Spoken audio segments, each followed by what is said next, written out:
各位观众朋友，大家好，欢迎收看《Go Go Go》哈不，应该很民主。你看，我今天来到这个后面这样黑麻麻的地方，到底要来这里找什么呢？因为啊，听说在我身后有一群黑上音，他回到这边来做这个傻 K 晕丑。到底他们怎么样改变这个龙潭老社区呢？我们一起来去看呐。Hello， 志宇，我来了。才相隔不到1年来。这外面改变好多哦！对，听说有年轻人回来做社区营造，是对。其实有一群年轻人，他们在这个地方，然后他看到这地方很有趣，一间一间的。那其实有很多年轻人，他是散居在龙潭的各地，他们在做艺术创作，但是他们一直缺乏在市区能够有一个曝光的点。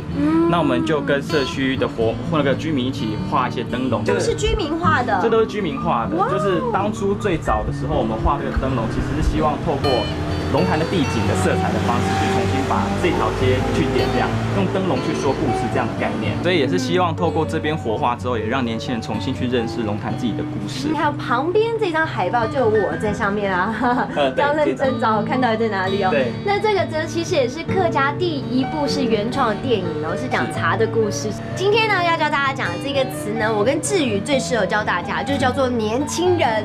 年轻人志宇怎么说？有上音。那桃园的客家话你会说吗？是，就是叫做偷沾。偷沾。年轻人做社区营造很有心，这句话呢就是叫做有上音走傻 K 晕丑动入心，有上音走傻 K 晕丑动入心。Hello， 各位朋友们，既然认识这一位朋友呢，回到自己的故乡来做社区营造，来耕耘，真的是非常的有心哦。我们也透过他学了新的词，一起来复习一遍吧。来看第一个词就是年轻人，有上音，有上音。第二个词呢就是桃园，偷沾，偷沾。